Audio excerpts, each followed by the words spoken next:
बिस्मिल्लाहिर्रहमानिर्रहीम। अस्सलाम वालेकुम। हमारा डाइजेस्टिव सिस्टम का यूनिट चल रहा था, जिसकी पहली वीडियो में हमने डाइजेस्टिव सिस्टम का इंट्रोडक्शन किया था और सेकंड वीडियो में हमने मैकेनिकल और केमिकल डाइजेशन पढ़ा था। ठीक है, और आज की इस वीडियो में हमने डाइजेशन इन स्टमक पढ़ेंगे कि स्टमक में फूड की किस तरह डाइजेशन होती है और उसके अलावा वहाँ पे कौन-कौन से केमिकल्स रिलीज़ होते हैं जो हेल्पफुल होते हैं फूड को ब्रेक डाउन करने में। तो स्टमक पहले क्या होता है कि stomach it is a J shaped organ present in the body. ये जे शेप्ड ऑर्गन होता है जो कि हमारी बॉडी में प्रेजेंट होता है। ठीक है, secrete digestive fluid called gastric juice. तो ये कुछ some type of fluid release करता है जिसको हम गैस्ट्रिक जूस कहते हैं। गैस्ट्रिक हम बेसिकली मेडिकल लैंग्वेज में स्टमक को ही कहते हैं, तो इसको हम गैस्ट्रिक जूस यानी गैस्ट्रिक ऐसा समझिए सीक्रेशन ही बोल सकते हैं, जो कि रिलीज़ करता है स्टमक, जो फूड को ब्रेक डाउन करने में हेल्पफुल होते हैं। Gastric juices mix with food and convert food into chyme. जो गैस्ट्रिक जूसेस होते हैं, उसमें एंजाइम होते हैं बहुत सारे जो फूड को ब्रेक डाउन करते हैं गैस्ट्रिक जूसेस में। तो जब फूड को ब्रेक डाउन करते हैं, तो फूड कन्वर्ट हो जाता है काइम में। काइम क्या होता है? It is a mixture of food that is ready to go to small intestine. मतलब ये एक फूड का मिक्सचर हो जाता है, बिल्कुल आपका फूड जो है ना वो पीस जाता है। बिल्कुल ऐसा समझें कि उसमें अब कोई ऐसी चीज़ नहीं है, मेजर मॉलिक्यूल कोई नहीं रहा होता और ये फूड जो है ना वो रेडी होता है एब्ज़ॉर्प्शन के लिए, जो कि हमारी एब्ज़ॉर्प्शन स्मॉल इंटेस्टाइन में होती है। तो इसके लिए ये कह रहा है कि गैस्ट्रिक जूस जब उस फूड में मिल जाते हैं तो वो फूड काइम में कन्वर्ट हो जाता है। काइम क्या है? Mixture of food that is ready to go for small intestine. Absorption के लिए वो स्मॉल इंटेस्टाइन के लिए जाना चाहते हैं।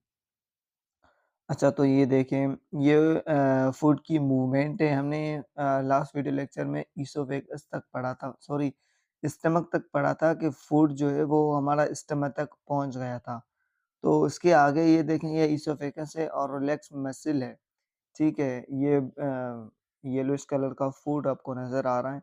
रिलैक्स मसल है, कॉन्टैक्ट मसल है, ठीक है, फूड है और स्टमक है।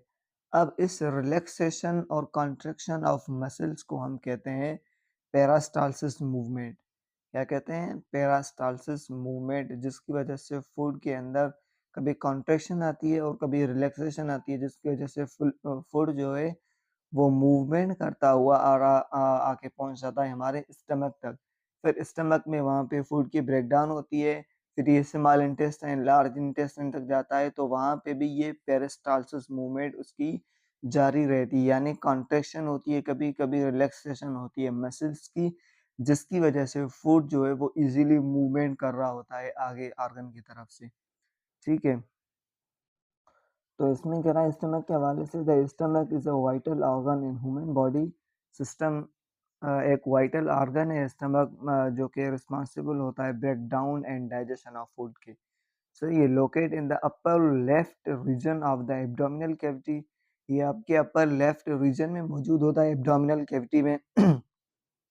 The stomach is a muscular, hollow, and a distensible organ that play a crucial role in the digestion of food. मतलब स्टमक एक मस्कुलर एंड होलो ऑर्गन है।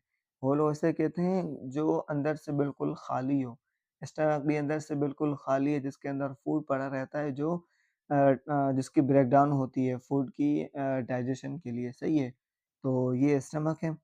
और आगे कह रहा है कि stomach's primary function is to mix food with digestive enzyme and acids to break down protein.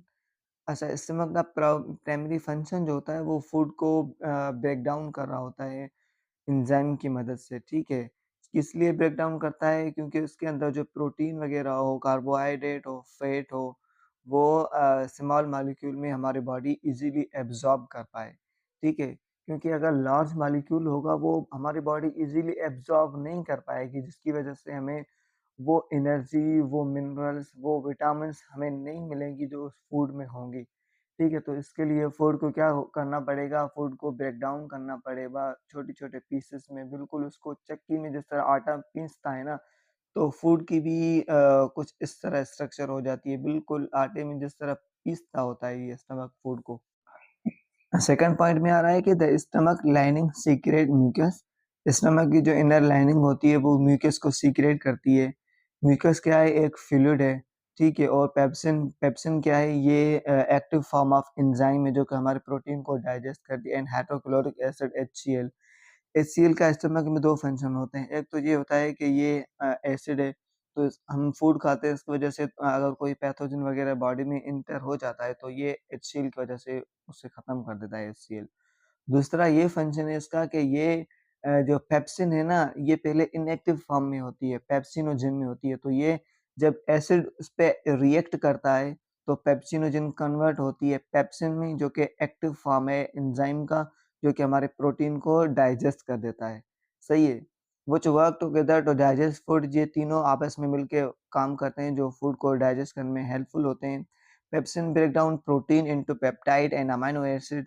Pepsin जो है प्रोटीन को डाइजेस्ट करती है स्मॉल पार्टिकल्स अमीनो एसिड में, ठीक है। While hydrochloric acid regenerate protein and activate pepsin. जहाँ तक मैंने कहा कि हाइड्रोक्लोरिक एसिड HCl क्या करता है? डिजनरेट करता है प्रोटीन को और एक्टिवेट करता है पेप्सिन को। पेप्सिन को एक्टिव करता है। इनएक्टिव पेप्सिन की कौन-सी फॉर्म होती है? पेप्सिनोजेन। और एक्टिव फॉर्म होती है पेप्सिन एंजाइम, जो कि हमारे प्रोटीन को डाइजेस्ट करता है। ठीक है, तो ये स्टमक के पार्ट्स हैं, इसको थोड़ा-सा गौर से देखें। ये हमारा सबसे पहला पार्ट है कार्डिया, जहाँ से इसोफेगस कंप्लीट होती है, एंड होती है, तो वहाँ से कार्डिया स्टार्ट होती है और यहाँ पे एक कार्डियल स्फिंक्टर होता है। वो स्फिंक्टर क्यों होता है? क्योंकि जब हम खाना खा लेते हैं, तो फूड हमारा स्टमक में आ जाता है, तो वो स्फिंक्टर बिल्कुल बंद हो जाता है, ठीक है? जब स्फिंक्टर बंद हो जाएगा, तो वो दोबारा ओपन नहीं होगा और फूड जो है वो स्टमक से वापस रिफ्लेक्स नहीं जाएगा इसोफेगस की तरफ से, इसलिए ये आपका हमारा स्फिंक्टर होता है। उसके बाद फंडस होता है, यहाँ पे हमारा फूड जो है वो कुछ टाइम के लिए स्टोर होता है। और बॉडी होती है जहाँ पे ये सारे केमिकल्स वगैरह रिलीज़ होते हैं, ठीक है? जिसमें हमने पेप्सिन, हाइड्रोक्लोरिक एसिड और म्यूकस इन सारी चीज़ों की कहा। और लास्ट में एक और पार्ट आता है एंट्रम, ठीक है? और फिर आता है पाइलोरस।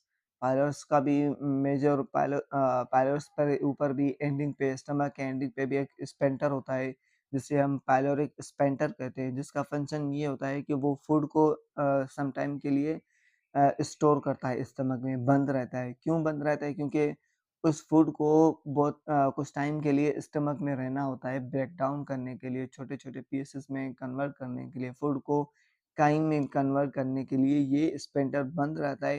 ये तब तक बंद रहता है जब तक फूड जो है ना वो ईज़िली डाइजेस्ट ना हो जाए और बिल्कुल काइम में कन्वर्ट ना हो जाए। और जब फूड ये कन्वर्ट हो जाता है तब ब्रेन को सिग्नल जाता है और ये हमारा जो पाइलोरिक स्फिंक्टर है वो ओपन होता है, फिर ये हमारा फूड स्टमक से स्मॉल इंटेस्टाइन तक जाता है। और जो टाइम पीरियड है स्टमक में फूड का वो ज़्यादा से ज़्यादा 2 से 5 घंटे या 6 घंटे तक है, ठीक है? और ये डिपेंड भी करता है आपकी फूड की क्वांटिटी को और क्वालिटी को, आपने कितने टाइम तक आपने कितनी लेवल का, मतलब कितनी उसमें एनर्जी है फूड में, कार्ब्स कितने हैं, उसके अलावा विटामिन्स कितने हैं, मिनरल्स कितने हैं, ये सारी चीज़ें मैटर कर रही होती हैं। तो उसके अलावा क्वांटिटी भी मैटर कर रही होती है, आपने कितने क्वांटिटी के अंदर फूड को खाया है, कितना आपने फूड लिया है, तो ये सारी चीज़ें मैटर कर रही है। लेकिन जो नॉर्मल रेंज है वो 2 से 5 या फिर 6 घंटे तक फूड आपका स्टमक में मौजूद होता है। अच्छा, फिर ये पार्ट्स ऑफ स्टमक है जिसमें हमने कार्डिया पढ़ा। कार्डिया का क्या फंक्शन होता है? Regulate food entry into the stomach. मतलब ये फूड को एंट्री करने में हेल्पफुल होता है। फूड को मतलब स्टमक तक लेके आता है। इसका फंक्शन ये होता है, जो को अपर पार्ट था हमारे स्टमक का। और उसके अलावा फंडस है। फंडस का क्या फंक्शन होता है? Store food and gases, helping mix food with digestive juices. ये फूड को सम टाइम के लिए स्टोर करता है स्टमक में, जिसकी वजह से हमारा फूड डाइजेस्टिव जूसेस में या फिर गैस्ट्रिक जूसेस में इजीली मिक्सअप हो जाता है और वो काइम में कन्वर्ट हो जाता है। फिर बॉडी आ जाती है। बॉडी का क्या फंक्शन होता है? Secrete digestive enzyme, acid and mucus to break down food. ये भी एंजाइम रिलीज करते हैं। इसके अंदर जो सेल्स होते हैं स्टमक के, वो ये सारी चीज़ें कर रहे होते हैं। फिर हमारा स्फिंक्टर आता है, स्फिंक्टर लोअर पार्ट होता है हमारे स्टमक का, जिसका फंक्शन ये होता है कि regulate the flow of chyme. ये आपके फूड के अंदर जो काइम है उसका उसको रेगुलेट करता है और उसको स्मॉल इंटेस्टाइन के में भेज देता है मज़ीद एब्ज़ॉर्प्शन के लिए फूड की। ठीक है, तो ये इसका फंक्शन था। अब स्टमक के सेल्स हैं। स्टमक के कितने टाइप के सेल होते हैं वो डिस्कस करेंगे जो मिलके स्टमक के फंक्शन को मतलब मज़ीद अच्छा बनाने की कोशिश कर रहे होते हैं। तो सबसे पहले इसमें म्यूकस सेल आता है। म्यूकस सेल क्या करता है? Protect inner lining of the digestive a, inner lining को जो है ना आपकी प्रोटेक्ट करते हैं। स्टमक की जो इनर लाइनिंग होती है उसको प्रोटेक्ट करते हैं। किसकी वजह से? जो हमारे एचसीएल है, क्या है वो? एसिड है। अगर एसिड डायरेक्ट हमारे स्टमक पे मतलब लगेगा तो ये यहाँ पे मतलब कोई इन्फेक्शन क्रिएट करवा सकता है, कोई अल्सर क्रिएट करवा सकता है हमारे स्टमक में। तो इसके लिए ये म्यूकस है, म्यूकस सेल क्या करते हैं? म्यूकस सीक्रेट करते हैं, एक फ्लूइड सीक्रेट करते हैं जो हमारी स्टमक की इनर लाइनिंग को प्रोटेक्ट करते हैं, ताकि जब एसिड रिलीज़ हो, तो एसिड की रिलीज़ होने की वजह से हमारा स्टमक पे कोई इफ़ेक्ट ना पड़े, कोई अल्सर वगैरह कुछ चीज़ें ना हो। तो इसका फंक्शन क्या होता है? Secrete mucus to lubricate food. एक तो ये फूड को लुब्रिकेट करता है, दूसरा क्या कहता है? Protect stomach lining and regulate pH. ये पीएच को भी रेगुलेट करता है, मतलब स्टमक की पीएच 2 है, ठीक है? तो इसकी पीएच को भी मेंटेन करता है और इसके अलावा स्टमक की इनर लाइनिंग को भी प्रोटेक्ट कर रहा होता है। अब आते हैं चीफ सेल। चीफ सेल क्या करते हैं? Produce digestive enzyme pepsinogen. ये पेप्सिनोजेन एंजाइम रिलीज़ करते हैं, इनएक्टिव फॉर्म ऑफ पेप्सिन, जो मैंने पहले भी बताया। पेप्सिनोजेन क्या है? इनएक्टिव फॉर्म है पेप्सिन का। पेप्सिन एंजाइम है जो हमारे प्रोटीन एंड कार्बोहाइड्रेट को क्या करती हैं? डाइजेस्ट करती हैं। इसका फंक्शन क्या होता है? Secrete digestive enzyme to break down food into small molecules. ये भी फूड को ब्रेक डाउन करते हैं स्मॉल मॉलिक्यूल्स में। और इसके अलावा parietal cell produce hydrochloric acid HCl secrete, यही सेल करते हैं। अगर एमसीक्यूज में आ जाए कि एचसीएल कौन सीक्रेट करते हैं, तो एचसीएल पैराइटल सेल सीक्रेट करते हैं, ठीक है। और उसके अलावा क्यों सीक्रेट करते हैं? To help digest food and absorb vitamin B 12। एक तो यहाँ पे फूड को डाइजेस्ट करते हैं और इसके अलावा एब्जॉर्प्शन होती है विटामिन बी 12 की। अब ये जो एब्जॉर्प्शन होती है वो 90% हमारे स्मॉल इंटेस्टाइन में होती है और 8 से 9% हमारे लार्ज इंटेस्टाइन में होती है। बाकी जो कुछ पॉइंट्स 1% या 0.9% जो रह जाती है वो हमारी एब्जॉर्प्शन स्टमक में होती है। ज़्यादातर स्टमक में एब्ज़ॉर्प्शन वगैरह नहीं होती, स्मॉल अमाउंट ऑफ क्वांटिटी में एब्ज़ॉर्प्शन होती है स्टमक में। ठीक है, तो इसका फंक्शन क्या होता है पैराइटल सेल का? ये सीक्रेट करते हैं एचसीएल, डीजनरेट प्रोटीन, जो कि हमारे प्रोटीन को डीजनरेट करती है स्मॉल पार्टिकल्स में, अमाइनो एसिड में कन्वर्ट कर देती है प्रोटीन को, इनएक्टिव पेप्सिन एंड मेंडेन एसिड। ये हमने ऊपर भी डिस्कस किया। ठीक है, तो ये गैस्ट्रिक अल्सर आपको नज़र आ रहा है यहाँ पे ये। तो ये मैंने इसलिए फ़िगर ऐड की इसमें कि जो-जो हमारे म्यूकस सेल है ना, वो गैस्ट्रिक अल्सर से हमें बचाते हैं। जब ये म्यूकस सीक्रेट हो जाती है स्टमक के अंदर, तो ये एक ऐसा समझे एक लेयर बन जाता है स्टमक के इनर लाइनिंग पे, जिसकी वजह से अगर कोई एसिड भी रिलीज़ हो जाए ना हमारे स्टमक कर दे, तो हमारे स्टमक में कोई अल्सर वगैरह, कोई इन्फेक्शन वगैरह नहीं होता। हमारा स्टमक जो है वो बिल्कुल एक्टिव होता है, बिल्कुल हेल्दी रहता है, ठीक है? तो ये था आज का लेक्चर।